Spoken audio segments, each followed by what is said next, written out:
So we're here live, guys.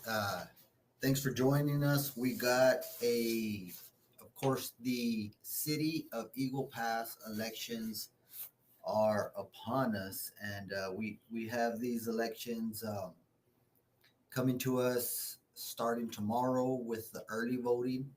Uh, you guys that live within the city limits are going to have an opportunity to voice, you know, your concerns, make a difference in your community, city of Eagle Pass, where you guys will be able to vote for who is the next mayor, who would be your city councilman in place two, and who will be your councilwoman in place four. So it's very important, and it's great to see a lot of you guys joining in this podcast for us. We did want to have something for you guys to make sure you guys are aware of some of these candidates that we have out here, and luckily we were able to reach out to a couple of the candidates, and we will have a few tuning in with us a little bit later to discuss um, their situations coming into this election, what they expect. We have a few questions for them, and we will see, these candidates, see what they're about, see how they're thinking. I always say that no matter what interview these candidates have done before, it does not compare to the interviews or the style of interview that we like to have here with the Maverick Times. So we appreciate everybody joining in tonight. We're waiting for a little bit of more. Uh,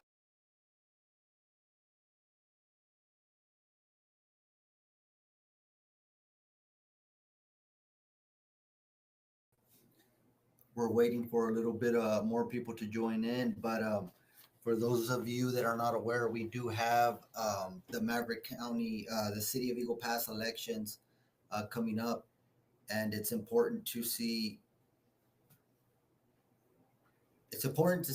what is out there, who is out there, who is trying to get our vote in these elections, and what a candidate is about. It's important that we keep um, whoever is wanting to run for election, whoever is wanting to have these elected positions that deal with not only making decisions for the city, in this case, the city council, but they are making the decisions with your taxpayer money. So, that property tax that you're having to pay every year to different entities. You pay the city a property tax, you pay the county a property tax, the hospital district a property tax. Those property taxes that you pay, I mean, some people might think it's a little bit of money. It's not much. I know a lot of us others, if you can relate, those property taxes are expensive, especially if you have a larger property. And those property taxes are exactly what is being used by these elected officials to get some of their projects accomplished. Whether it would be improving streets, getting any type of project done that they're kind of pushing for, street improvements, drainage improvements. Maybe somebody wants to deal with parks more, improve the park infrastructure in our community. So that they're having to do that with your tax dollars. And that's why it's important. And I always say this is that it's very difficult, very disheartening when you have a taxpayer, you have a voter out there that says that they don't really care to vote, that they don't, it doesn't matter to them. The things always come out the same. The people are the same. The decisions are the same. They don't really care too much about getting out and vote. And you know, I I feel them. I feel them. I feel why they feel that way. The big thing there is that things are happening and things will not get done, and they're using your money to get these projects done. So I don't understand how anybody that is somewhat business savvy, or at least takes is worried about taking care of their money, I don't see how anybody out there, especially you guys, um, can just let that go by without, wanting to have some kind of input, some kind of direction, some kind of say so in how your money is being spent. And that's why it's important to go out and vote, to support, to know who these candidates are. So when you do go out and vote, you're voting for somebody that not only uh, resonates with your beliefs, your values, but that can also deliver on what they're promising. It's very easy for candidates to want to promise a whole, the world and everything. Like, hey, I'm going to give you this, I'm going to give you all that, but you guys need to be able to hold those candidates accountable. Now, there is sometimes where you go out and vote, you may not have the right vote. In 2 or 3 years, you find out, hey, this person is not working out. This person is not who I thought they were, but they want to run again. Again, it's important to get out there and vote because you need to make the difference in the vote and express your concern through your vote, and make sure that you're voting your values, what you believe needs to be done. I know that many of y'all might think that the city of Eagle Pass is rather um, a small view. It's not that big. It's no big deal. But let me tell you, it does make a big deal, especially when they are dealing in your tax dollars. Um, I cannot stress enough that about when you guys want to complain about how this gets changed, that gets changed, yet you guys don't make the effort to get out there and vote.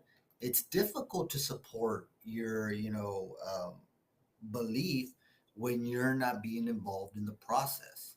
So it's very important, first and foremost, before anything, before supporting any candidate, you need to get out there and make sure that you're voting and making a difference in the community. Your voice, however you feel or however you think, does need to get spoken. And there's no better way than taking the time. Takes about 5-10 minutes to get out there to. It's going to be at the Cruz Munoz this year, not the multipurpose, the Cruz Munoz, the new gymnasium facility they have there off of Roosevelt Street. You could also get it off of El Indio Highway, but it's important to get out and vote. I cannot stress that enough. If you don't get out and vote, how can you even complain later on about this person, that person, and the other when you yourself are not being a part of the solution in getting out there and making sure you're putting your part and voting how you should. So, guys, we're going to get into some of these candidates and how they are presenting some of these candidates. We should have a couple of candidates hopping on soon. When we see them in here, we'll go in and introduce them and bring them on. We have two confirmed candidates. We're hoping we get a follow through and they do show up. But right now, we'll go ahead and introduce some of these candidates that we have here. So we do have probably one of the most highly contested mayor race, guys. If you guys can, I think you guys can confirm this with me. Um, and if you guys haven't already, thank you for joining on. But if you can like this video, this podcast, share this to your friends real quick before we get into it. I appreciate that. Again, that helps us get distribution on this video, helps bring your friends on so we can interact and make sure that everybody's voice is heard and opinion is heard, because it's important heading into the election tomorrow, which early voting starts tomorrow from 8 to 5. That's April 22nd, 2025, from 8 to 5 in the morning. Guys, it's there, early voting. If you live within city limits, stop by the Cruz Munoz gym where they'll be having the elections there for the first time. Moving forward, you have, like I say, several candidates on. Um, these candidates, we have a mayor race. This mayor race, I have not seen such a highly contested mayor race. If you go back 4 years, you had Rolando Salinas going against Luis Fuentes. Although that was a, it was a mayor race that, it was a heads up type of thing where the two of them were going at it. You had, of course, everybody remembers Mayor Rolando Salinas bringing out the bag and bringing out the receipts on Luis Fuentes, and actually exposing one of our local news medias here to, being less than not having very much integrity, as we say, as we can say. You guys remember that we did post about it not too long ago, just to remind the people. But that contest was that race was a very highly contested race between, again, Salinas and incumbent Luis Fuentes. A lot of the people were kind of surprised at how that race. A lot of the people were surprised on how that race went. But I don't know. A lot of people that I've talked about, of course, this is my assessment of it. It's not necessarily of how it went or a historical context, but if you were to go on and check how everything kind of played out, if you remember, Rolando Salinas, and the incumbent always has the advantage over the challenger, which in this case was Rolando Salinas. But Rolando Salinas was able to take out several pieces of information that tied El Latino with Luis Cifuentes with David Salcedo, who was the judge at the time. So, if all of y'all remember correctly, because I know a lot of us tend to forget historical fact, and we forget, um, as time goes by, we don't keep up with everything that has gone on in the public sector, because the political election type things, it's something where we need to remember some of these elected officials and how they conducted themselves when they were in power, right? And when they were at that seat, because we are the ones electing them to the seat.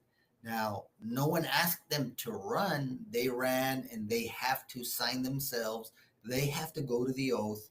So they are wanting to come to the table and be under the scrutiny, under the, news media, residents, what have you. And that's all fine and great, right? So when you have these candidates, they are there for us to criticize, they're there for us to support, and they're there for us not to support. And a lot of these candidates, they tend to get a little bit off that path without remembering, who it was that elected them. So, getting back to what we're talking about with with this recent race, right? We had Orlando Salinas running against then Mayor Luis Fuentes. Rolando Salinas ended up coming up, victorious in that race, but it was a very, very big race to where everything came out. Let's see, guys. It seems we have one of the candidates joining us on here right now. We have Miss Jessica. Can you hear us good?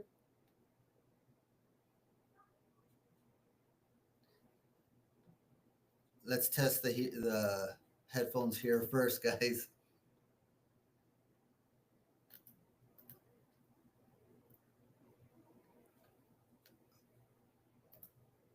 it looks like we had a little technical difficulty.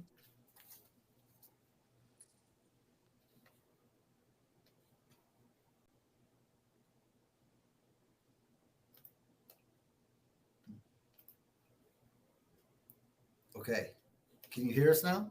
Yes, I can hear you. I'm sorry about that. Okay, perfect. No, no, no problem. Um, So, well, let's go ahead and introduce you. We got Jessica Rey Ramon. She's a candidate for Eagle Pass City Council Place 4 in the upcoming municipal election scheduled for May the 3rd. Of course, we have early voting coming up tomorrow, April 22nd. You are a proud U.S. Army veteran and a longtime educator. She has demonstrated a deep commitment to public service throughout her career. Currently serving with the Eagle Pass Independent School District, Ramon was honored as the Teacher of the Month at Armando Serna Elementary School in February 2022, a recognition that highlights her dedication to the students and leadership in the classroom. Her campaign is centered around values of transparency, accountability, and a community driven governance. Ramon believes that the voices of Eagle Pass residents should play a larger role in shaping our city policy, and she advocates for expanding opportunities for public involvement in city decisions. She has pledged to bring a practical service orientation approach to council affairs, focusing on the needs of families, neighborhoods, and small businesses. Drawing from her military and educational backgrounds, Ramon's vision from Eagle Pass includes smarter budgeting, better infrastructure, planning, and policies that strengthen the bond between the city and its residents. Her campaign emphasizes accessibility and responsiveness, aiming to restore the trust and communication between City Hall and the people it serves. More information about her platform and outreach can be found on her official Facebook page, Jessica Rey Ramon, for Eagle Pass City Council Place 4.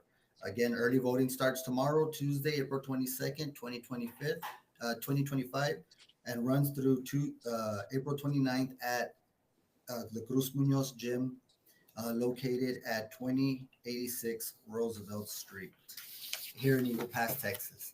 So, Jessica, thank you for joining us. I know we had a little bit of a late go at it, and we thank you for the late notice and still wanting to join on. We know you had a little bit of things to get to before, but thank you for joining us.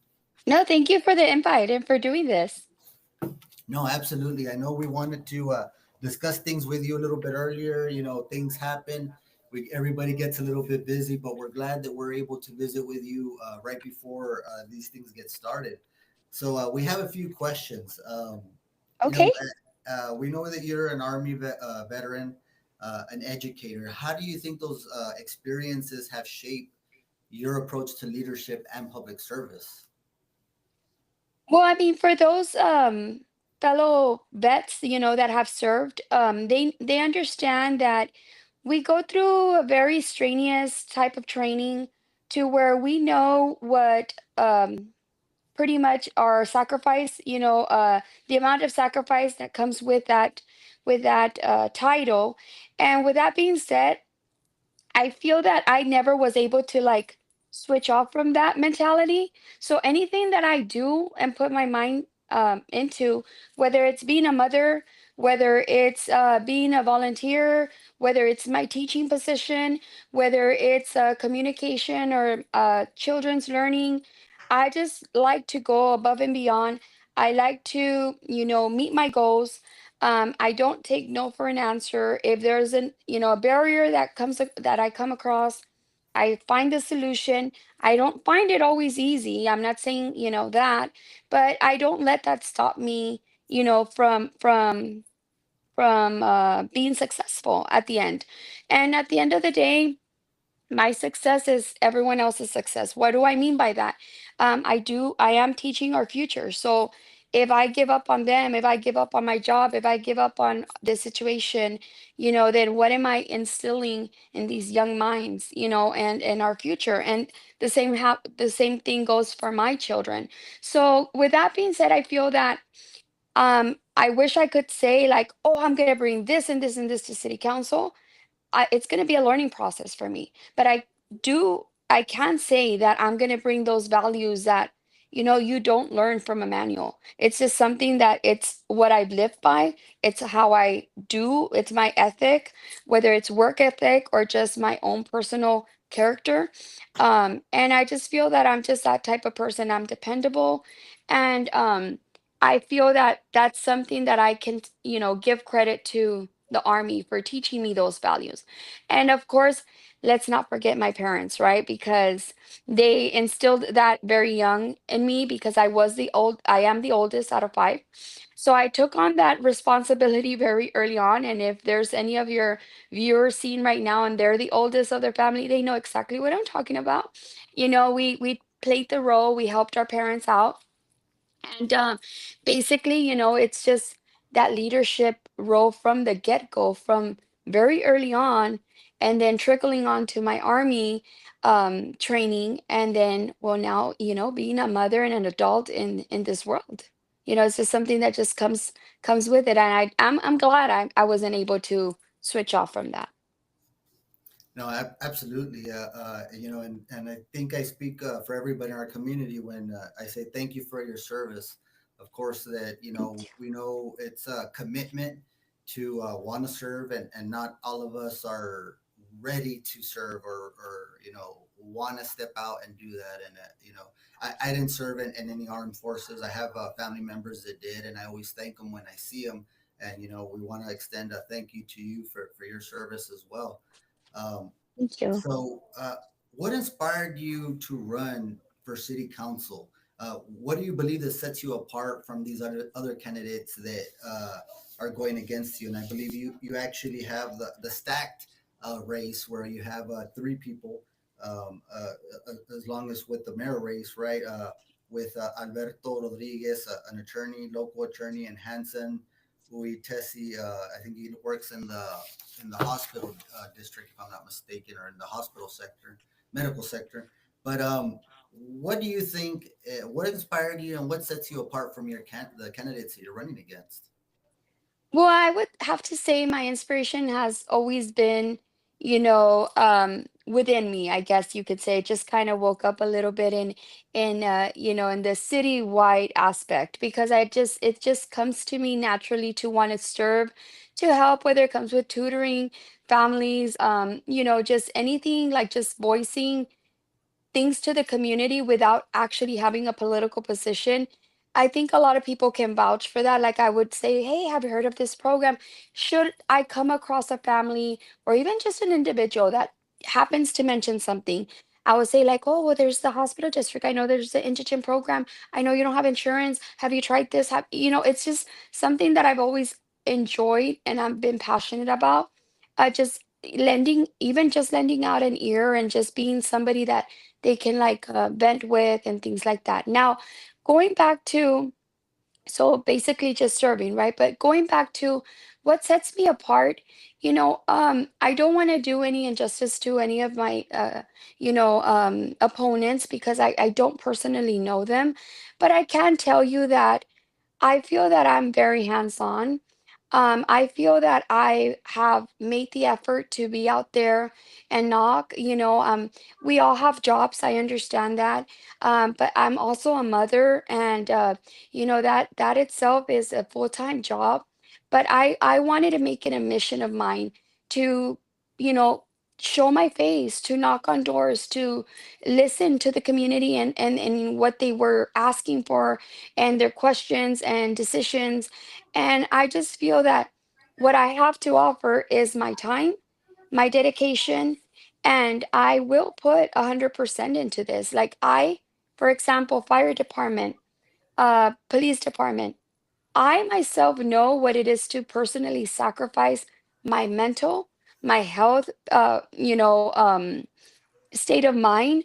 I know what it is to be underpaid, overworked. I know what it is to sacrifice family time, for our community. In this case, my country. So of course, I can completely understand where they're coming from. I've worked since I was 16 from fast foods, from retail. I worked JC Penney, I worked Burger King, I worked Peter Piper. I've always worked. I worked Parks and Rec when I was young. I guess you could say I've started from the bottom, and I've always wanted to just learn more and add to my resume, I guess you can say, my personal resume. So I feel that I've been exposed to so many different jobs and so many different titles. And I've been a director at the tribe. I've worked as a classroom teacher. I've worked as a co-coordinator for UIL. Like, I just had so many job titles that I feel that I can relate to our community. Like in a,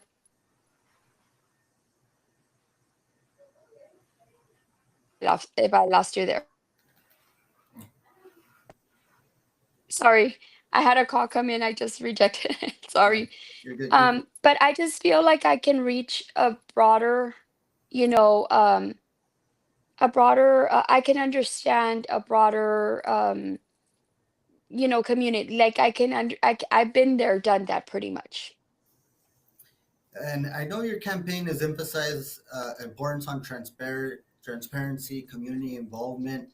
What Mhm. specific actions would you take as a city government to make it more accessible for the residents? Well, I feel that we should be an open book. I feel that it's not to say or take away to any of our council people, current council or mayors or anything of that nature. Like, I just feel like if it's being done, great, let's continue it. If it's not, then let's go ahead and offer the information.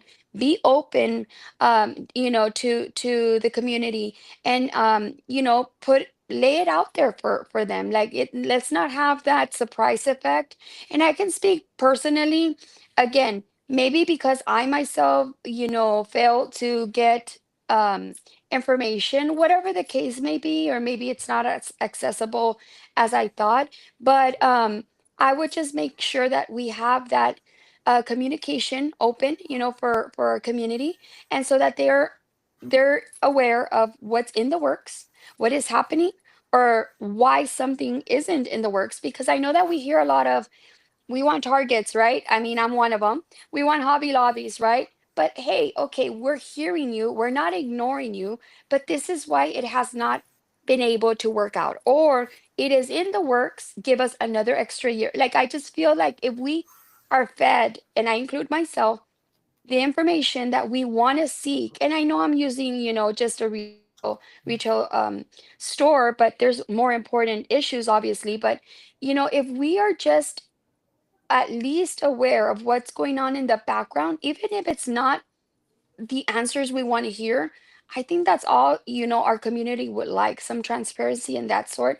So I would like to, offer that open door policy, share that information, whether it's like, oof, but we that's not the answer we wanted to hear, or you're still not telling us. But hey, just letting you know you're not being forgotten, and we didn't ignore it, and we didn't put it in the back burner. We're working on it. Give us some more time. Yeah, that sounds like a good idea, right? Because everybody kind of always is waiting for something. We want explanations, and sometimes you can get a little bit.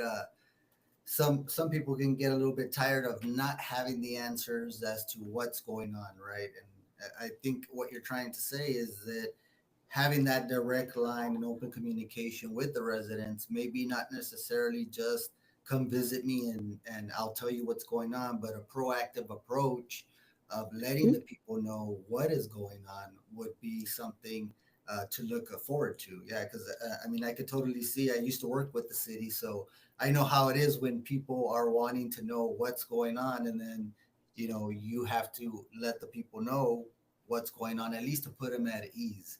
Um, you know, Exactly. yeah. As someone with a strong education background as yourself, how do you see the city council supporting local youth and educational initiatives? So I do see, like, I know that we have, an amazing sports complex, that Parks and Rec is extremely active.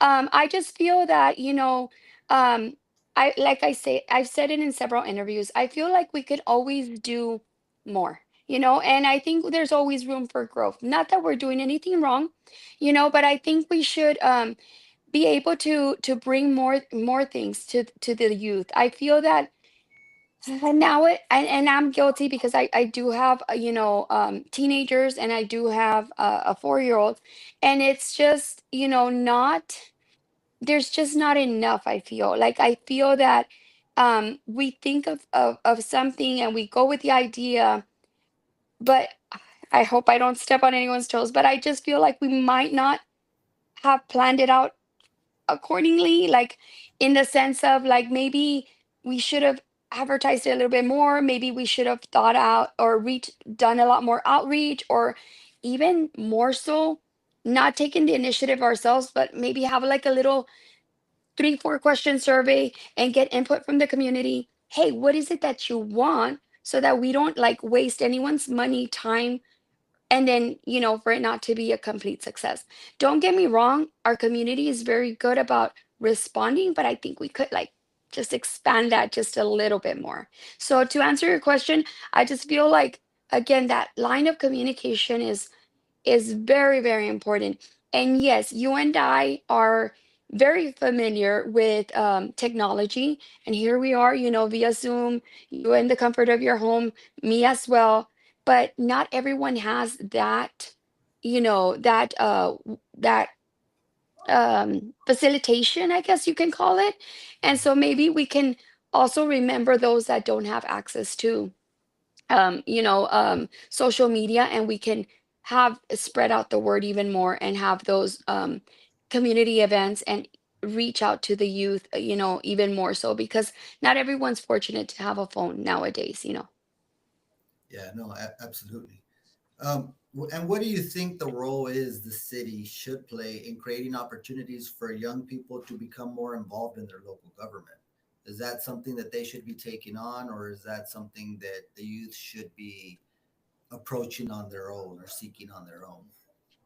Well, I don't want to like I'm sorry if I don't get it correctly, but I do understand, from my understanding, there's some sort of like it's like a little like I guess like you could call it like a replica, but a child version replica of the council and the mayor.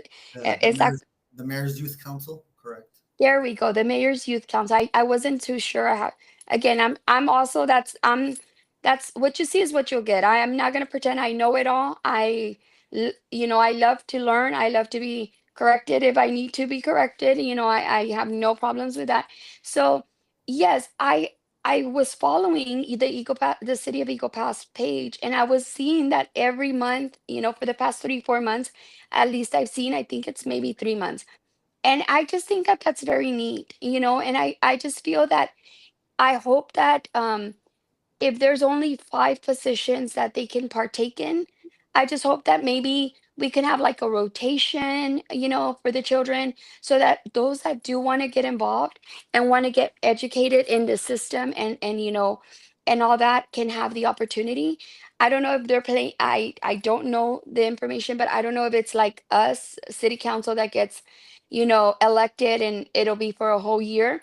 But I feel that if we can expand it and rotate the children and have them, take a shot at it for 1 month, and then next time, have somebody else, and then maybe have them be, play the citizens of Eagle Pass, so that they can hear as well. I think that was, whoever came up with that idea, like, kudos to them. That was awesome. And I think it is very important, because then once, if they become and they make it a routine, then when they become adults, not a lot of us take advantage of those city council meetings, and the chairs are not always filled, unfortunately, and I feel that if it's something that is comes second nature to them, then they are going to grow up to be educated in how the city works. And who knows, only time can tell of how strong, our future will be, and how strong they'll make Eagle Pass in the future. No, yeah, absolutely. I think it's a great idea. I actually got a chance to sit in one because my daughter, she was a late addition, but she got invited on there. So we got to sit in on one, and I think it's great because they allow them to make decisions, but small decisions, Mm-hmm. not too big of an impact, but it does make a little bit of an impact, which allows them to feel some kind of sense of accomplishment. I know my daughter was excited that she just got her shirt. She's involved in a lot of sports, so sometimes she doesn't get to attend all the meetings, but she's always kind of like, hey, I want to be there. I want to do this because she has these ideas. And her after her Yeah, first meeting, she came back home and she was writing everything down in her notebook what she wanted to do. Right. So I agree with you on that. And as far as whoever came up with that was a good move for our youth. That way they kind absolutely. of get their feet wet and hey, you like you said, you never know when some of these kids might end up being one of these great politicians that sends Eagle Pass into where we would all like to see it, right? They're Um, our future, and we need to, feed them with good, instill good things in them. And that's, I mean, who better? I don't think, I, if anything, there's nothing that'll be lost other than all we have to do is get a gain from this for our future. And I honestly, I thought that was such a neat idea. no, yeah, absolutely. So, what do you think, or what do you believe are the most urgent issues facing Eagle Pass right now, and how do you plan to address them if elected?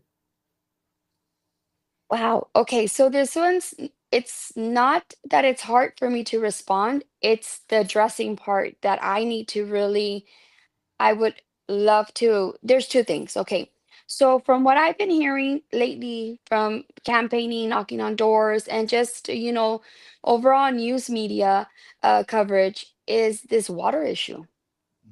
So it's like, why are we, I mean, at least myself, and again, I'm not ashamed to admit it because it's just, why was I not aware of this as a citizen of Eagle Pass? And why has, I mean, obviously now I am, but why did it get to this point for me to be informed? And I don't know who else hasn't gotten informed. And so I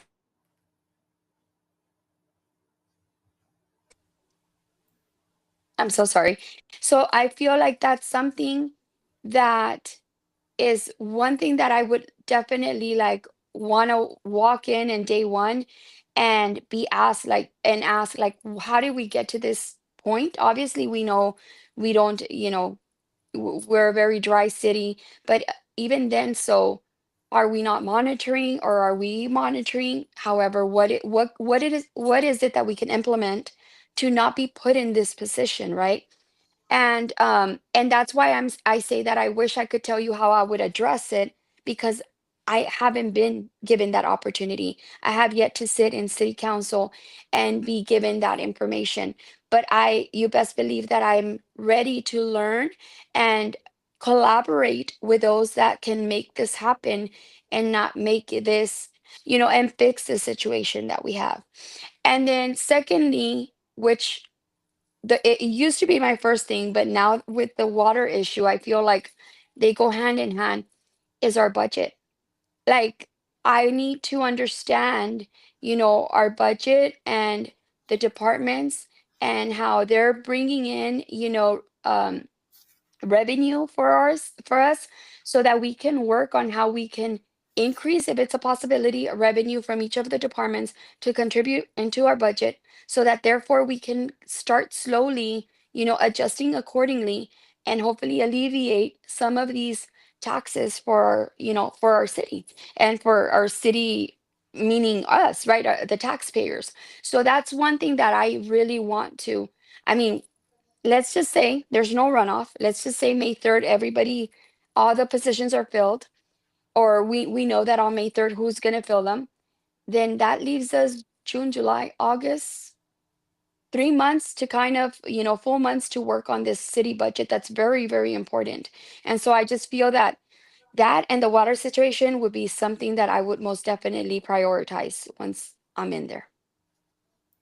That was going to be my next question. So you got infrastructure, small business growth, and public safety. They're ongoing concerns here in our community, along with the water. What would be your priorities? You kind of got into that question too. Sorry. I don't know why I always tend to do that.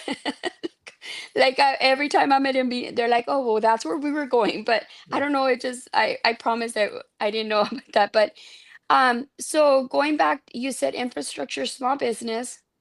and public I safety. and public safety. It's because honestly, I would be lying to you if I felt that one had more of a need than others. Like I just feel like our small businesses are struggling. We need to alleviate, the hits that they've taken. We need to find ways to help them out with that because we don't want any more small businesses closing. We don't want any more small business, small business owners second guessing, all their sacrifice and everything that they've invested for their families and for the betterment of their families, and to think like, is this me giving up on my dreams? Like that's the last thing we want, and why give our business to someone else when we have small businesses that need our help here? So that in itself, to me, that's why I say I can't compare infrastructure.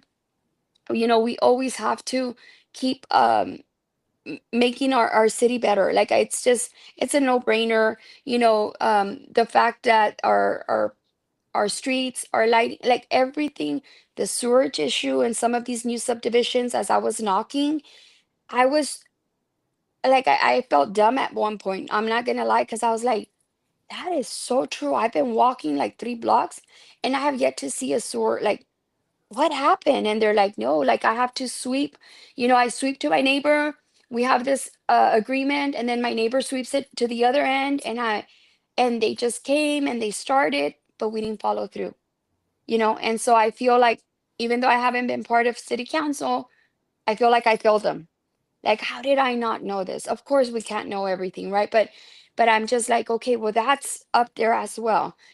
For years these families have been, they invested in their dream home, and then now their dream home is no longer a dream.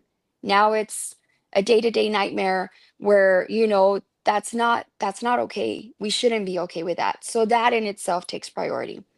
And then our public safety. I mean, come on, those guys literally, deserve, and I don't mean guys like boys, but like, I'm sorry, I have a habit of doing that, but like those officers, those firefighters, like we need to take care of them. We need to take care of them. Like I don't think, unless you've been in the position such as military or a position of that sort, you have no idea the mental and physical damage that our bodies take, and just to stay afloat and be able to fulfill a very physical job, very mentally draining job. And then on top of that, like just having in the back of our heads, like how we're failing to our families, whether it's we missed a birthday party, it's another holiday. I'm so sorry, I make it up. I can't go this time, and then that paycheck that's going in and it's not enough. And we've done more than enough to deserve a bigger pay. So I just feel like I can't. I'm sorry. I wish I had an answer, but I feel like priority wise, they're all right there. They're aligned side by side. Fair enough. I agree with you. Sorry. Yeah, Eagle Pass has a lot of priorities. So, Yes. what does a better Eagle Pass look like to you? A better Eagle Pass to me would look where growth is continuing, and I don't mean by expansion necessarily. I mean like growth in our values, growth in our knowledge, just adapting, to change, keeping up with new changes, keeping up with, the fact that our community, our world is changing.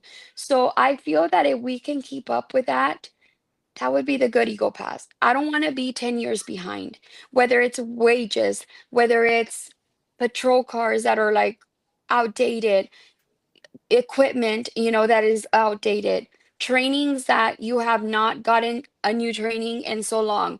I feel that if we can keep up with the knowledge and with the rest of our surrounding cities as we deserve it, then that's the future of Eco Pass that I would like to see.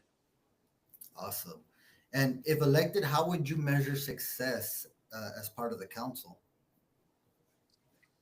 I don't think it would be measured in the sense of, oh, we got these many, these many projects going, or I think it would be in our community, like the the feedback we're getting from our community. I feel that if I'm walking up to the grocery store and I see a police officer, or I see, smiling faces, of course I know it's not all unicorns and rainbows. I get that. I understand that completely. But if I don't know how to say it. I just feel that we can tell when our community's hurting. We can tell because there's so much tension. This just seems like everybody's like not just feeling it. But then when everybody's just coming together, and departments are working together, and we're seeing less, less people without jobs, people with more money in their bank accounts, more food on people, at people's doors. For example, knocking again, knocking, and that's what I say that I can bring to the table, that, again, in comparison to the other candidates, that I knocked on some doors and I found out elderly that didn't have food, and I'm like, I know that we have a food pantry that is always giving, like they're always having. So I got in connection with them. I gave them the phone number, and I got the sweetest text message from this lady, and saying like, thank you so much, because she said, like, my husband and I just really stay in bed because we are hungry. And it just broke my heart, and the fact that I can say, like, these programs are thriving, like, oh my gosh, the lines, and the communities just, you just feel that atmosphere, like that connection, that ambience. I think that would just show that as council, we're bringing to the table and we're trying to do our best. If we see a change in the atmosphere in our community, I feel that that in itself will show and measure, at least to me, success. Yeah. All right. Well said. Well said. Well, what message do you want voters to remember when they head to the polls tomorrow? Well, I really want them to remember that I am a U.S. Army veteran. Yes, I'm an educator, but most importantly, I've been here in Eagle Pass. I've lived in Eagle Pass my entire life, with the exception of those few times that I was gone for the military, and to finish off my bachelor's, in Texas A&M in San Antonio. But other than that, I have, my roots are here. My family is here. I hope my kids come back here. So I can honestly, I don't have businesses. I don't have any personal, gain out of this. As everybody knows, or they're finding out, there's no pay to our positions. Like, we are truly, truly wanting to serve our community. So tomorrow, when voting starts, please vote for that person that has shown you, and has wanted to show you, or has, in one way or another, gotten out there and communicated with you, and knocked on your doors, and told you, I will be your voice. And I can speak for myself. I've done such. And tomorrow when you go vote, I just hope that everybody remembers, I'm your average Joe. I'm a tax-paying citizen. I work, I work your average job, and I will not allow anyone to forget our voice. So if I'm given the opportunity, I will represent, and I will make sure to advocate and fight for you guys, including myself and my families and all my loved ones. And hopefully, you guys get out there and you vote for that person that you genuinely know will have the best interest at heart. Awesome. Well, Jessica, we want to thank you again. We know it was kind of last minute for joining us, and you've been a great sport sitting through these questions. Not many Thank people you. responded. We had a few, and we appreciate you responding last minute.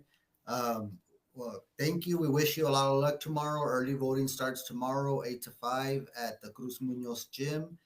We hope Yes. we hope everything goes the way you want it, and we hope to hear back from you, hopefully with an update before the election day starts. Yes, no, and thank you again for having me. And if you don't mind, I just want to remind everybody that at First City Council Place 4, I'm the first on the ballot. So just go ahead and shade that little oval right next to my name, and I will really appreciate it, and you won't regret it. Awesome. Well, thank you again, and we wish you luck. Thank you. Thank you for having me. Have a good night. You too. Thank you. Bye bye. All right, guys. So that was Jessica Rey Ramon, again, a U.S. Army veteran and educator. Ramon currently works with the Eagle Pass Independent School District. Her campaign emphasized transparency, community engagement, and responsible governance, aiming to enhance the quality of life for all residents in the city of Eagle Pass. So, what do you guys think? You were able to listen to what Ms. Ramon has to bring. We reached out to the other candidates via Facebook post. We did not have any communication line to them personally. The same with Ms. Ramon. And, she responded to our Facebook post and she was interested in coming on and wanting to reach the people that we have on here that uh, follow our podcast, and they were willing to share with us a little bit. We're seeing if we can get another candidate on here.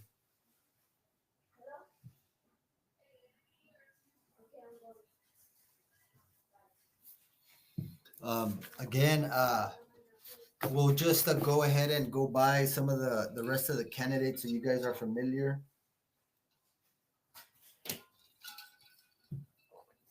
Again, early voting starts tomorrow and it will be the whole week, Monday through Wednesday. It'll be from 8 to 5 at the Cruz Munoz gym. It used to always be at the multipurpose, but this time it'll be at the Cruz Munoz gym. We have some comments. Yolanda Maldonado says, "Wise man." We have our friend, the Baconator, dropping by saying, "Hola, give us some more." We're actually waiting to see if we have the next candidate. We had two for you guys that confirmed to us.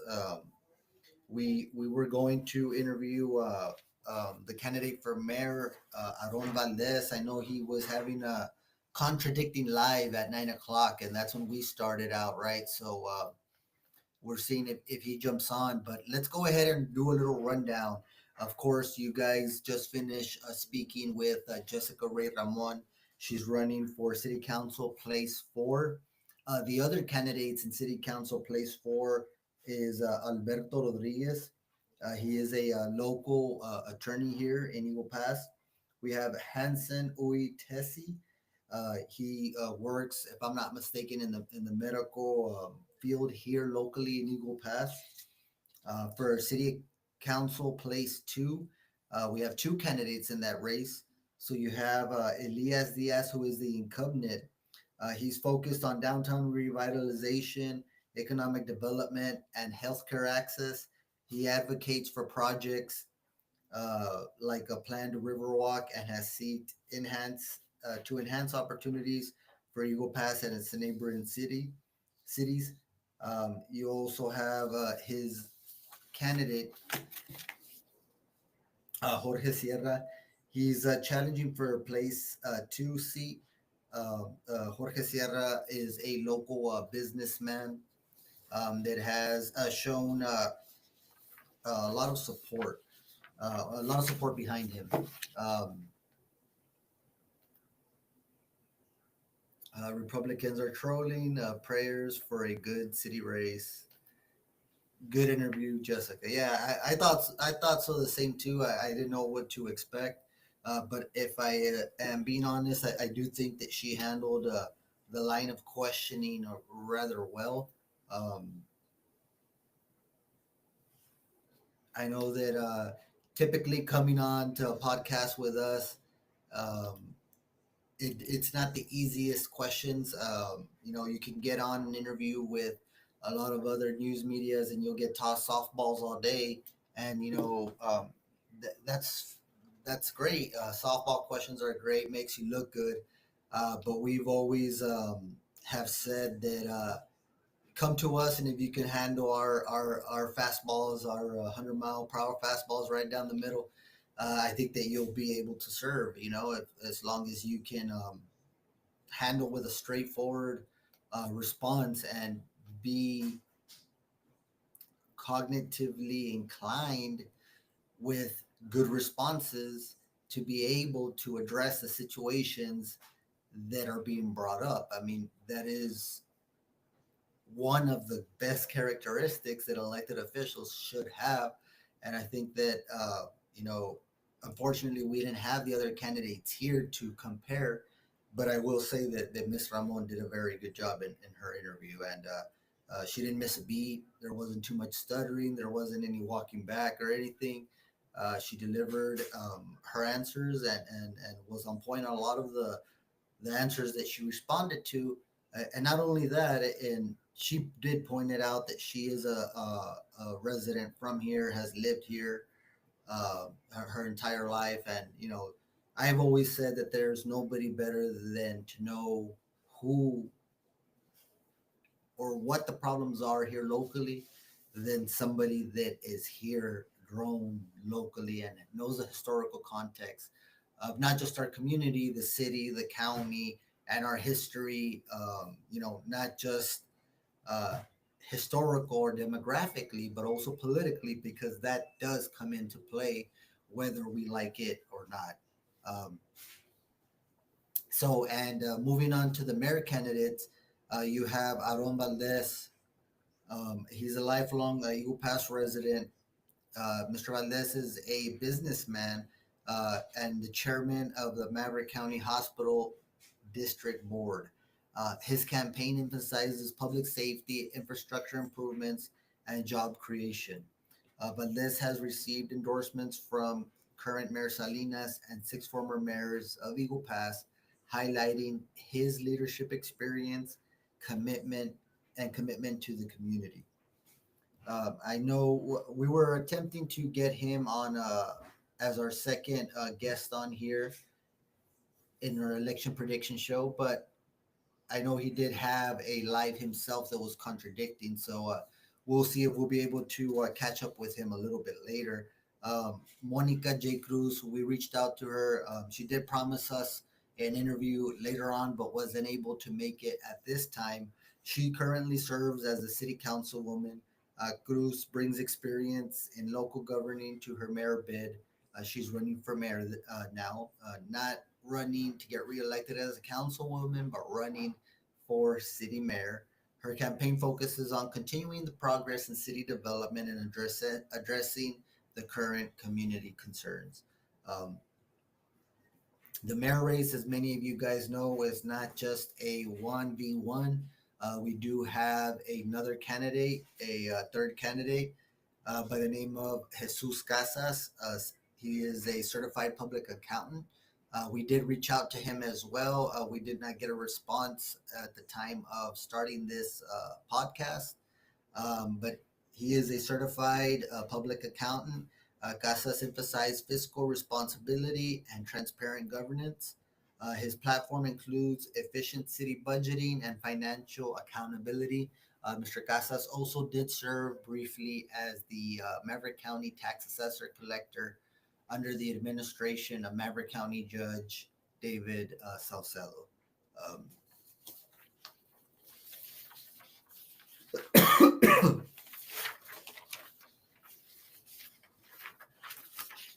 So while we're waiting to see if we can get Mr. Valdez on here after all or not, um, we would like to take a minute to give a message to some of our sponsors and advertising. Um, if you're looking for an expert pet care in Eagle Pass, Viva Canine Dog Training, Grooming, and Boarding Center has you covered. From professional obedience training to full service grooming and safe, loving, and boarding, Viva Canine Training Dog Training, Grooming, and Boarding Center is your one stop shop for all your things canine. Whether your pup needs to learn manners, get a fresh new look, or stay while you're away, Viva Canine delivers trusted care with results you'll love. Located here in Eagle Pass at 1388 Williams Street. You can call or text them to 830-335-2111 to book your service today. Again, that's Viva Canine Dog Training, Grooming, and Boarding Center. Another advertisement from our sponsors. You can take home a new iPad and save $250 today. It's that easy. The Apple iPad A16 is now available at a deal you do not want to miss. Uh, the T-Mobile store located at 432 South Bibb Avenue in Eagle Pass, Texas. It's right across from the mall. Here's how it works. You buy the iPad on a monthly plan. You activate a new unlimited tablet line, 15 gigabyte hotspot. You get 250 back through 24 monthly bill credits, and you just pay the sales taxes up front. Again, this is for well qualified customers, whether it's for work, school, or for just streaming on the go. This iPad does it all. You can call 830-213-8332 or stop by the T-Mobile right across the mall at 432 South Bibb Avenue. You can also ask for David. He'll be able to help you out and get your new iPad ready to go for you guys. So, diving back in after those advertisements, we're waiting to see if we are going to be able to get this candidate out, or we can talk to him some other time. For those of you that are still listening to our podcast, what do you guys think about how it went for Miss Ramon as far as her interview?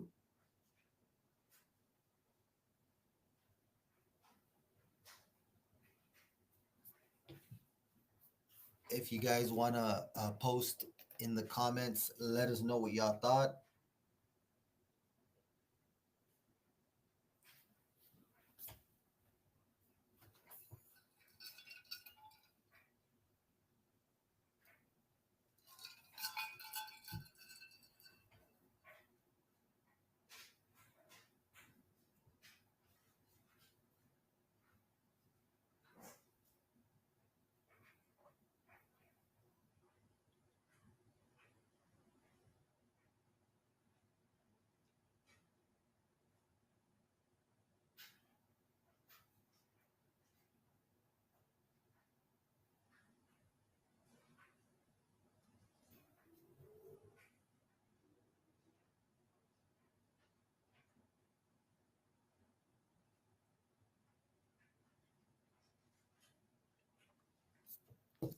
All right, guys. Sorry about that. We're here trying to reach out to see if we can get a hold of the mayor candidate, Mr. Aaron Valdez. Again, I know that he was having a live himself. We're trying to reach out to see if we can get a little bit of his time just right before you guys head off to the polls tomorrow with early voting. Thank y'all for being patient with us and holding on. We're trying to get you these interviews from these candidates that you will be seeing on the ballot in the city council election tomorrow. Early voting starts tomorrow, April 22nd through the 29th. You have the whole week, Saturday as well. And then May 3rd will be election day. It's a little bit of a short time that we're used to for these types of elections, but we'll be having them.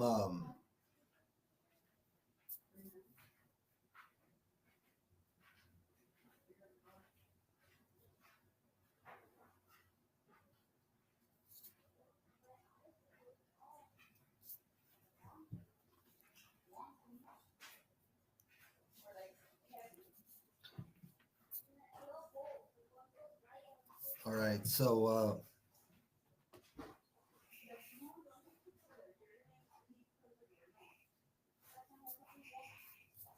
all right, well, good thing is that we'll be able to get Mr. Valdez on tonight, guys. Give us a second here so we can send him the link.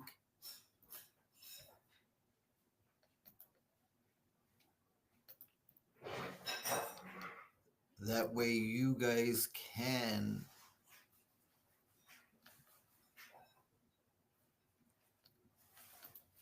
be able to see everything and speak with him directly.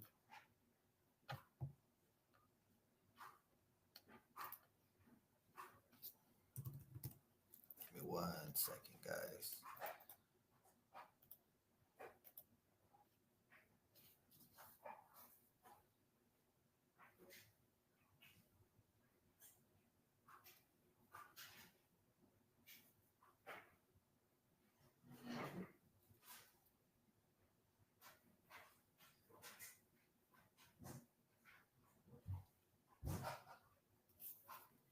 All right, so sorry about that. We were just sending the link, so it turns out that we're just gonna wait for Mr. Valdez to arrive at his house. Again, he had a live going on, but he's gonna go ahead and take the time to meet with us. So we appreciate um, him taking time out of his campaign to speak with us, just as we appreciate Miss Ramon for taking her time. And we have a couple of questions that we have prepared we'd like to ask the mayor candidate. Um, so if you guys are out there, have some time, please like this post, share it. That way, can people take a look at some of the answers and responses that candidates give to the questioning.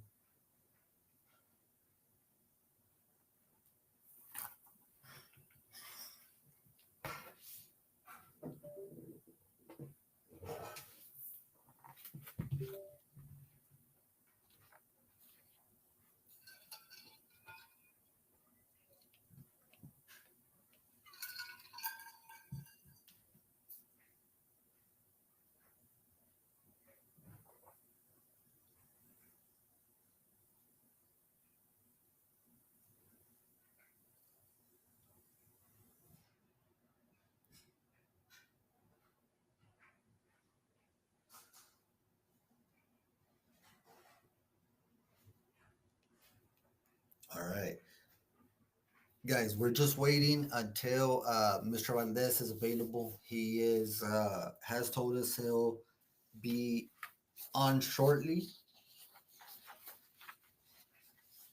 so we appreciate him taking the time. Um, Again, I do want to repeat that it's very important for you guys to understand what is happening in not just city government, but all government, local government. It's important to understand that these people that we elect to these positions, they are making decisions not with monopoly money or money that just the city generates or the county or the hospital district. They are using your tax dollars, and it's important to know and recognize that it's your tax dollars that are being invested in some of these projects that some of these city councilmen, city councilwomen are trying to accomplish out here in our community. And everybody has a different way of thinking, and everybody has a different project that they think that can change or improve the quality of life for residents here in Eagle Pass.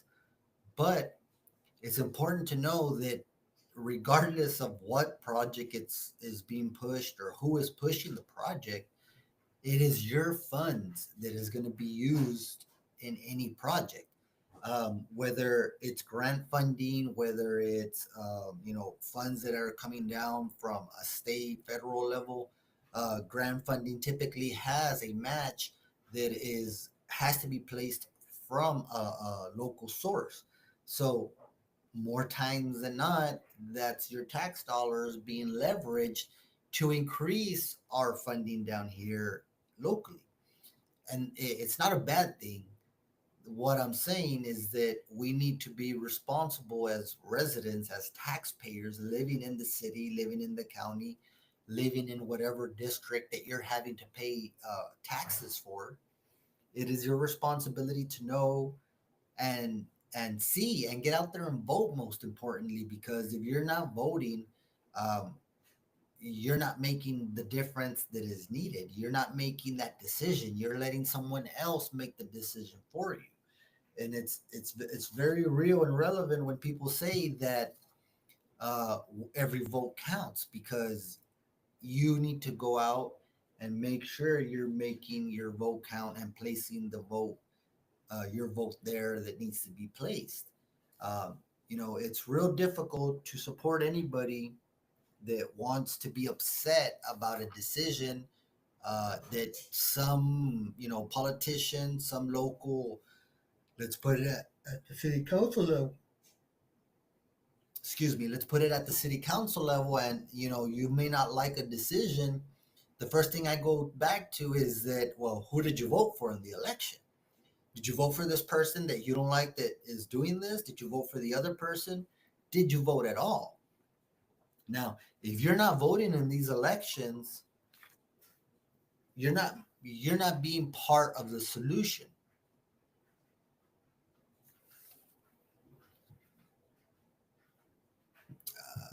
Let's see. Yes, I just interviewed earlier in this podcast. We interviewed Jessica Rey Ramon. She's running for City Council Place 4. She did a pretty good job in her interview. That was a little bit earlier. I think you can rewind it and check that out. Right now, we're just waiting for Mr. Valdez to be available. He did have a live himself, so we understand he's traveling right now, and he's gonna go ahead and let us know when he's available so we can interview him. We got some questions here for him. Uh, we did try to reach out to other candidates, um, and the ones that we couldn't reach out to personally, we did put a post out there. One of the ones that we put a post out there and she reached out to us was the one we just interviewed right now, Jessica Rey Ramon. She saw our post and she wanted to participate in the interview, so we appreciate that. We did reach out to Mr. Valdez. He let us know that he had a conflicting interview and another live that he was doing on his account, and which is great. We wish all the candidates would do something like that, but we are just waiting for him to uh, be stationary in a place where we can go ahead. He can log in and he can take some questions from us. So yes, we've had hoping on 2 interviews. We've already had one. We're keeping this live open.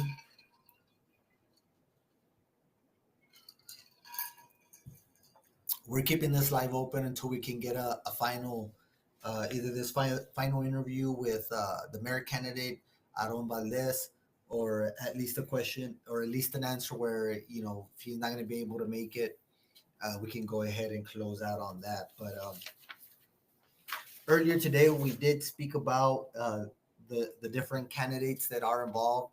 And again, we'll repeat that early voting does start tomorrow. It's going to be from 8 to 5, Monday through Friday. They're also going to have voting on Saturday. And then it's going to be only 1 week of early voting. And then come next week, May 3rd, we're going to have the actual election day. So it's going to be a pretty quick turnaround. When you usually only have 1 week of early voting, numbers historically are going to be a little bit low. That's what we're expecting, but we're hoping that some of you guys we're being able to we are able to reach some of you guys out there, and we're hoping that you guys will get out and vote, because it's very important election. This will determine, the next 4 years actually. Being that we have 3 seats that are up. We have the mayor seat, we have the place 4 and place 2. Guys, those are 3 seats. Excuse me. Those are 3 seats. So if you take 5 seats, 3 seats out of 5, that's the majority. So right now, you could be voting towards the majority that's going to decide everything for the next 4 years having to do with the city of Eagle Pass. So it's a very important election. What we're going to go ahead and do is we're going to read a little introduction right now on, oh, you know what? Let's skip that. So let's discuss how or what you guys think is the best situation, best place right now. You have, again, I explained how we have 3 seats up for grabs. It's a very important election cycle. It only happens every 4 years here in the city of Eagle Pass. Every 4 years, the city of Eagle Pass has the 3 seat cycle. The 3 seat cycle is critical. It's critical, guys. Let me tell you why. Because that represents a majority. Now, every time, I know you guys have noticed this, when we have any kind of elections, whether it's the hospital district, whether it's the city, whether it's the county, you notice that they always have candidates running together or in unison or as a ticket. Okay. So that's not, anything that's not happening here.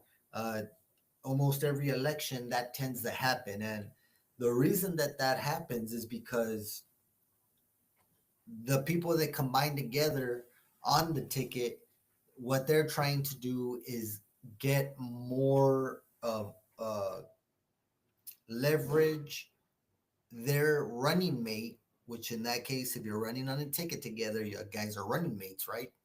So what they're trying to do is leverage that those 3 people or those other people, trying to leverage their votes. So it's like, let's say we have candidate A, candidate B, candidate C. Candidate A is going to be telling their people, hey, candidate B and C are running with me, so we need you to go out and vote for them. Candidate B is going to go out and tell their people, candidate A and C is running with me. Let's get our people to vote for them. And then candidate C is going to go out and tell their people, candidate A and B are running with me. Tell everybody they can vote for candidate A, candidate B, that they're running with me, and let's get us all 3 voted, right? So you'll have, for example, a mayor seat. You'll have a place, city council place 2 seat, a city council place 4 seat. And what the tendency that happens is that as soon as everything gets divided, people pick sides. And this, again, this is not anything unique to this race. This is actually very typical of many races, is because whenever you're running in a ticket, you attempt to leverage your running mates' votes as well.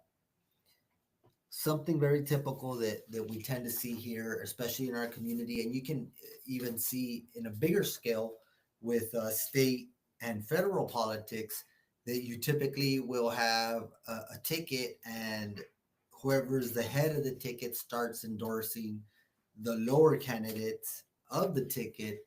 Yet what they're doing in actuality is leveraging those people's votes to vote up for the higher person ticket, and vice versa, right? It works both ways.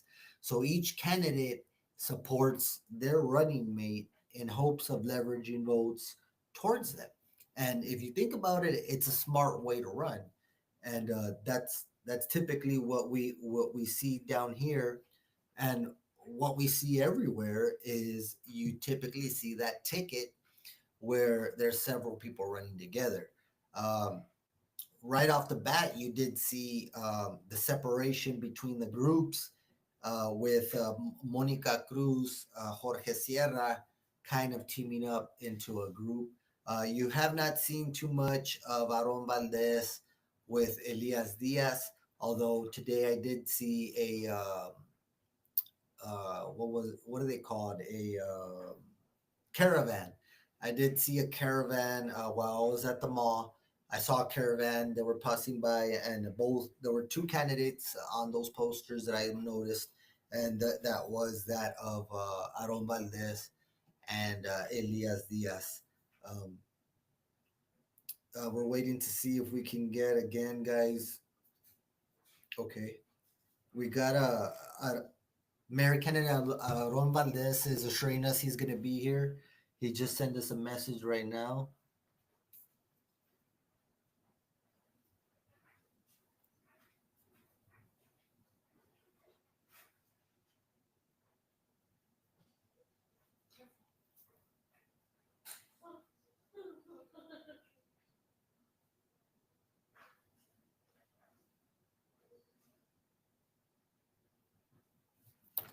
All right, we're working with him. He's having a little trouble logging on, but we will have him on.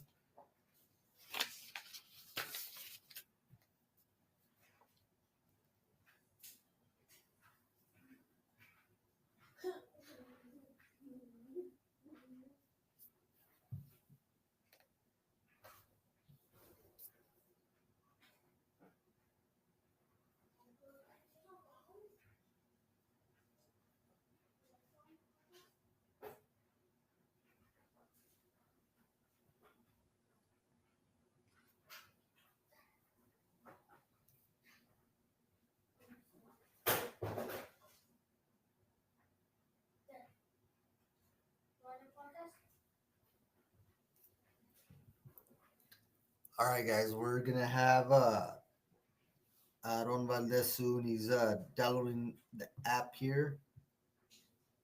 We have to look for some new software because it seems that this one's a little difficult to add people on, but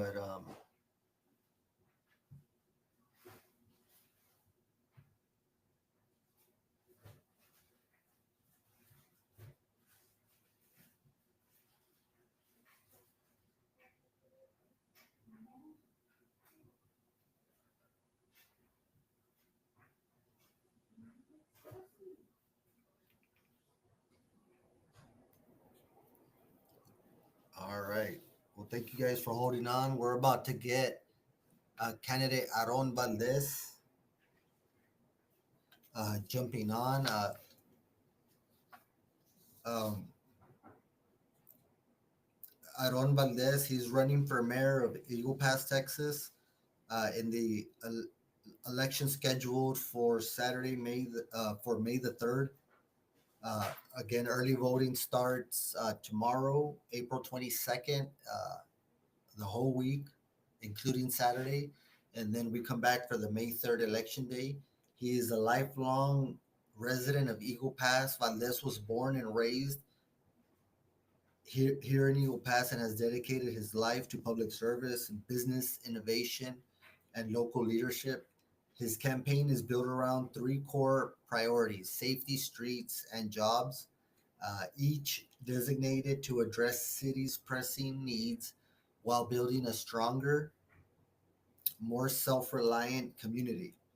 For infrastructure, Valdez has outlined a Fix It Fast initiative that would prioritize repairing roads and sidewalks within 72 hours of a report.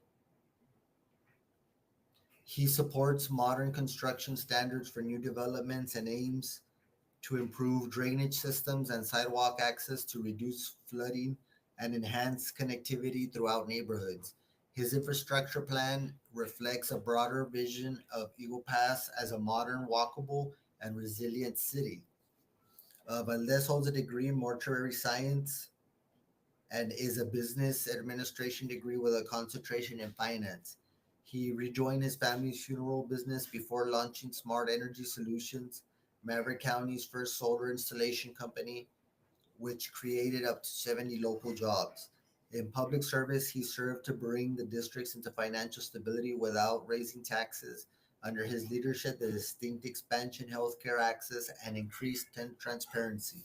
His candidacy has received strong support from current and former Eagle Pass leaders, current Mayor Rolando Salinas Jr., and six former mayors: Rodolfo Fito Barrera, Enrique Montalvo, Jesus Sanchez, Rogelio Flores, Jose Pepe Aranda, and Luis Cifuentes have endorsed Valdez for mayor, citing his leadership, financial expertise, and vision for Eagle Pass. Mayor Salinas specifically praised his steward and his of the hospital district and called Valdez a hard worker who delivers results. For more information on the Aaron Valdez for Mayor campaign, you can visit his Facebook page, Aaron Valdez for Mayor. Early voting begins tomorrow, Tuesday, April 22nd, at the Cruz Munoz Gymnasium, located at 2086 Roosevelt Drive in Eagle Pass, Texas. So we have Mayor candidate Aaron Valdez joining us. We just gave a little intro with you. I know it was last minute. You had your own live going on, and we saw it was doing pretty good. We appreciate you jumping on, man. Yes, no, thank you for having me, Mr. Ruiz. Yes, I mean, we were getting prepared for tomorrow. Huge day. Tomorrow we got to make sure we start with a bang, and I mean, we're basically barely finishing. I mean, it's trying to really have a good setup and a good start. So yes, tomorrow is early voting, first day. Man, I have some questions here written, but I'm curious. How do you feel, man? Look, I'm going to give my honest assessment real quick. And I've seen, we've been watching all the campaigns as they're going by. You know, we've been watching all three campaigns for the mayor race, the city council, different races. And it just seems that you are one step ahead every single step of the way. I mean, you can turn left, there's Aaron Valdez. You turn right, there's Aaron Valdez. If you go straight, shit, there's Aaron Valdez. And we're wondering how you're able to do that in this campaign, man. Just stay one step ahead. And you know, we want to ask a little more questions, but if you want to go ahead and answer that, we everybody wants to know the answer to No, that one. and thank you for that, Mr. Ruiz. Honestly, Isaac, I mean, we've really when we decide to do something, or myself, my family, my wife, we go all in. Like it's not partial. It's really just family. Give me a second. I wasn't able to really set up. But yeah, like we go all in. Like we try to make sure we hit every single angle. We're very. My wife and I are very passionate about what we do for the community, but we're also pretty good at marketing. And if you have a good product, it basically markets itself. So I feel like, myself and my wife, we've done a good job serving the community. Like our resumes really sell themselves. So just have that, and then add being good at marketing, and it's been a great campaign. Like it really feels like we're actually just having fun and enjoying the moment, and at the same time always having the best interest of the community at heart, like we've always had. So yeah, I would say that's kind of like why we feel, and we do feel like we're like a step ahead in every angle of the campaign. So it's good. I mean it brings security, and our team feels always that we're just at the right moment, at the right time, at the right place. No, man. I mean, I gotta be honest about it. I mean, that's the way it seems when we're looking at it from the outside in, and that's coming from somebody that, of course, I've been watching campaigns for a while. I've been seeing different types of campaigns, how people roll out in different positions, right? And it just seems that you are ahead every step of the way. Now, we recently had some accusations that were thrown out, and I think they continue to come out, and you know, I think that comes with the territory, right? And you haven't shied back, or you haven't backed down from addressing those situations. And I think that that really separates any candidate, not just you in particular, but any candidate that addresses any kind of, you know, accusations, assumptions that are out there in the public. Most recently, you know, we caught a live of you talking about accusations from Miss Diaz, who's an activist here in Eagle Pass, Maverick County, right? But you handled that very well, because you went ahead and you took it upon your hands to, you know, go and take a drug test that she was talking about. She was, you know, throwing accusations to see what stuck. You went out and you took this drug test. You know, even the lady that took the drug test, you know, came out in support, saying, you know, this man came, he delivered, he went to go show up for a drug test, he took his drug test, and the results are clear. I mean, they're there, the results are there.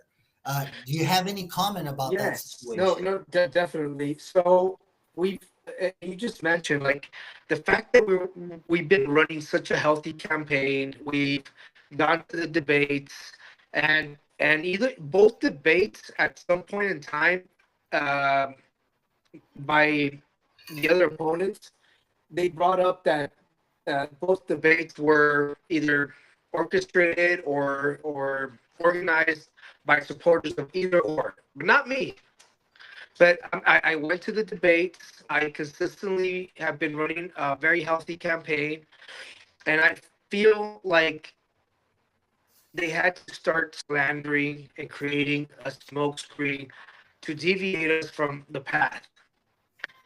And many people told me that I shouldn't have addressed what she was saying, because then I would just get in a little loop of he said, she said, and but I felt like I felt the need of, once my family gets thrown in the mix, once my business gets thrown in the mix, my personal life, my business, and I know, I mean, el que nada debe, nada teme. I have nothing to hide. I wouldn't be running for mayor at the age that I'm at. People could consistently see what I've done within the community. Um, I'm just shocked that they haven't mentioned the hospital district once. I mean, I'm running for a political position, and they haven't mentioned the hospital district once. So, Yeah. as a public servant, apparently they have nothing to say but how good of a work I've done. So they try to slander me within my business. They try to slander my personal life, and I had to respond because obviously my family is looking at these uh, print or either lives, and I mean they're like, Aaron, like, is your business okay? I'm like, yes. I mean, there's like no proof, so I had to address it, but I feel like I've already addressed it enough to be like, I'm not going to be fencing with someone that I know I'm not going to get any results. Unfortunately, I feel that she had some credibility in what she said, and I mean, I felt that she really, at some point, I was like, well, maybe she's bringing some truth and she's fighting for the people. But once you really start going after someone as she did against me,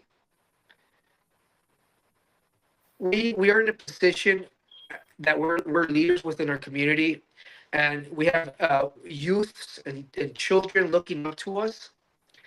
And for her to try to get rid of someone with a good resume as myself, trying to do a good job and running a clean campaign, that maybe people won't feel the necessity to like take that risk and run for something. You know, you might really make someone question uh, taking that huge leap in a huge position, and especially when you're lying. So I lost all the respect that I had for her. I lost. I mean, if I really no credit at this point. So it's a battle that I feel I won't pay attention to anymore. I feel we have a bigger battles within our community, like, you know, extortioning people into voting and letting the community know that everyone's vote is silent, and, you know, just making sure that no vote is being bought.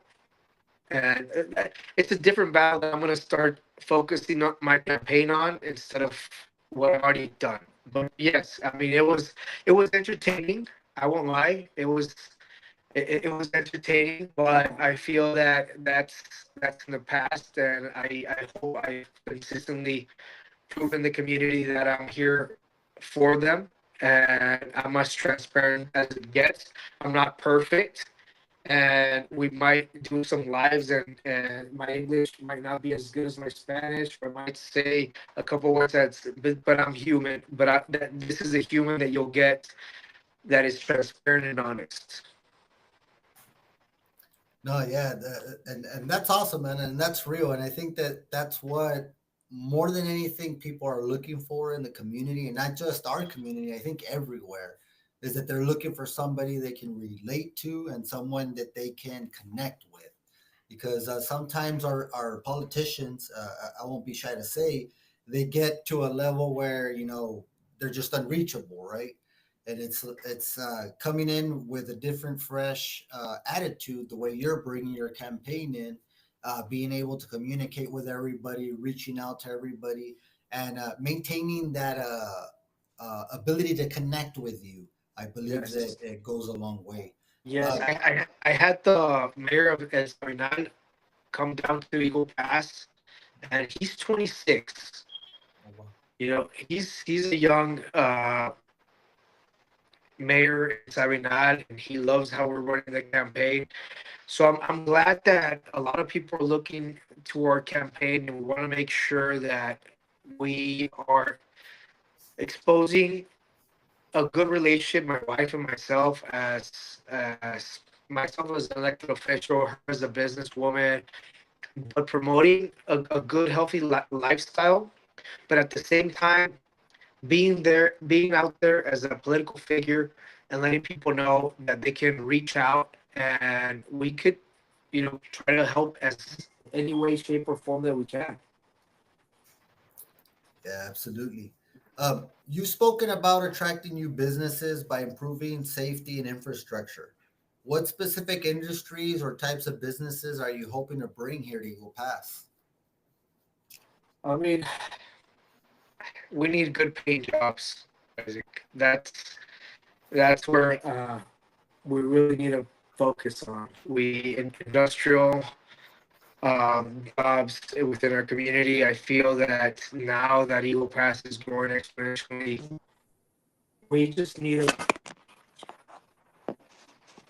bring the maquilas. I mean, we have some, but Eagle Pass again has so much potential that we need to branch out and really make it seem. But we have to. I see that we have to focus on public safety. We have to create a good infrastructure. We still have a lot of traffic. If we, I mean, how they say, if you built it, they will come. So we have to make Eagle Pass attractive. We have to make sure that uh, industries from not from Eagle Pass look at Eagle Pass and see that we're investing in public safety, our streets, and they will come. So we got to make sure that we take care of traffic, that we have a good infrastructure where that I see that affecting us quite a bit because we have, for example, we have 3 fire stations, and we have fire department of Eagle Pass taking care of the county, taking care of the Hippo tribe, and taking care of Eagle Pass, and that's pretty difficult, man. I mean, for what they're getting, it's just and then having traffic in the mix, it's something we really have to pay attention to now, especially as we're growing,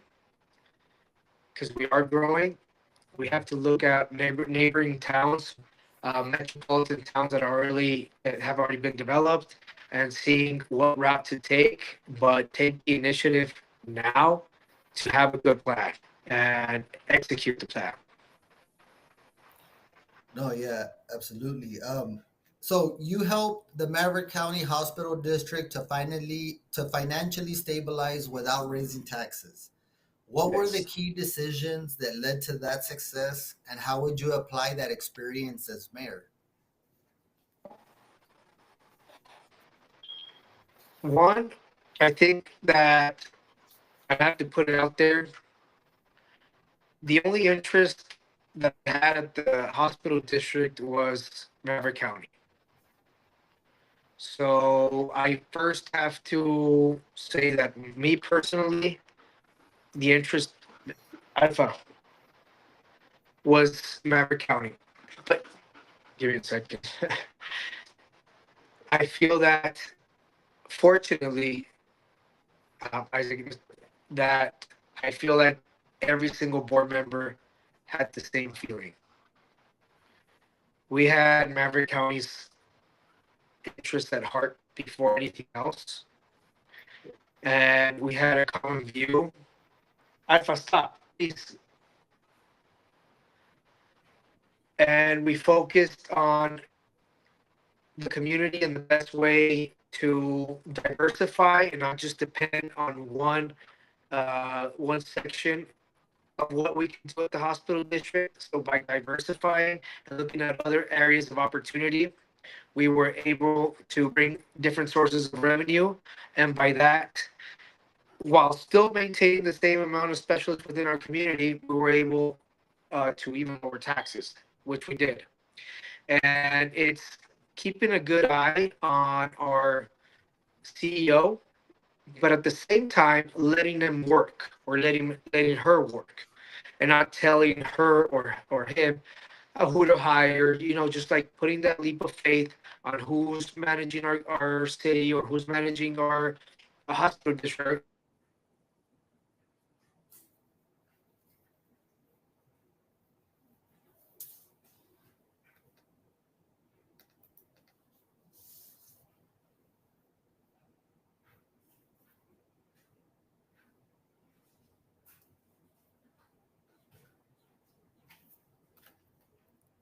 Yeah, the sound went out.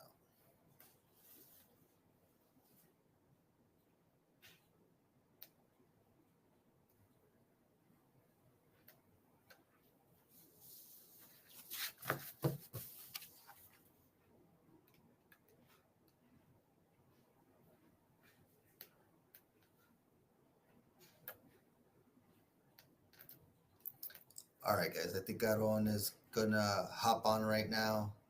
He got disconnected real quick, but don't go anywhere. He's probably popping out and then popping back in real quick. We got a couple more questions for him. There you go.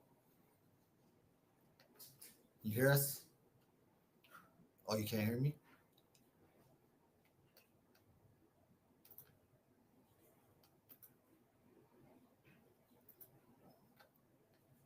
Let's see here.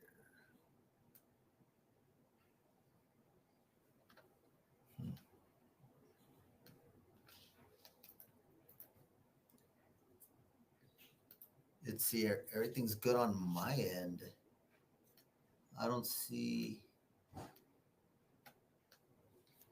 Yeah. Let me see if I remove you.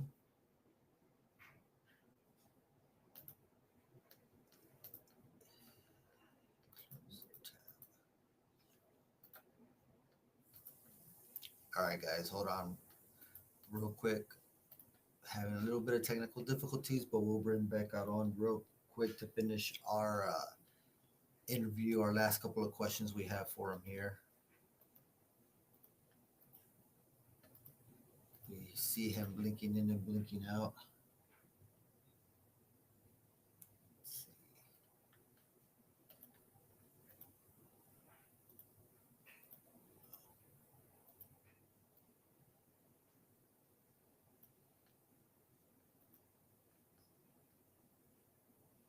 Okay. All right, guys, hold on real quick. Don't go anywhere.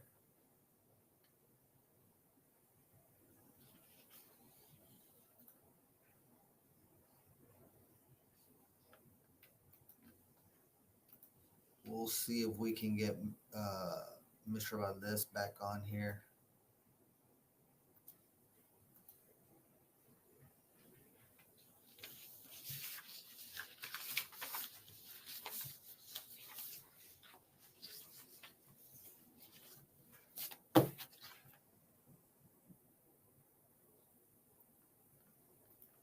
All right, give us a second, guys.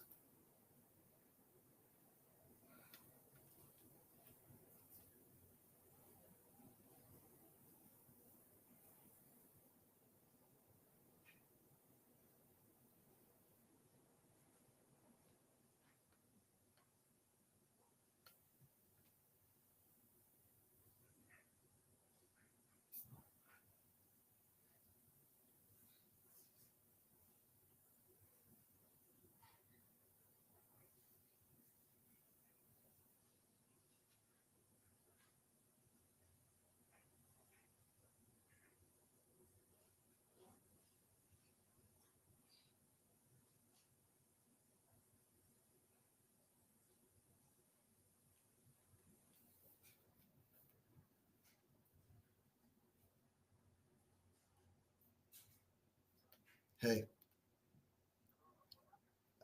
I don't know. Did you get a car or what?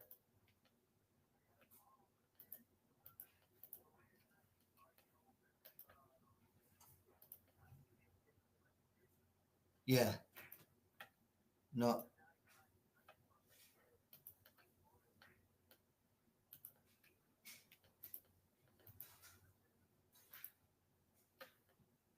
Let's see. Let's see.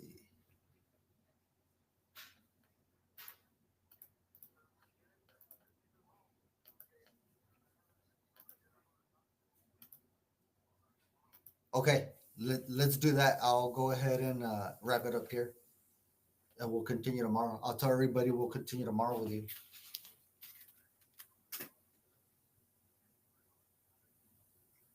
Oh, interesting. Okay. Okay. Oh yeah, yeah. I'll be down for that one. But yeah, let me go ahead and finish this. But we'll catch up tomorrow. All right. All right, man. Thank you. All right. Okay. Bye bye.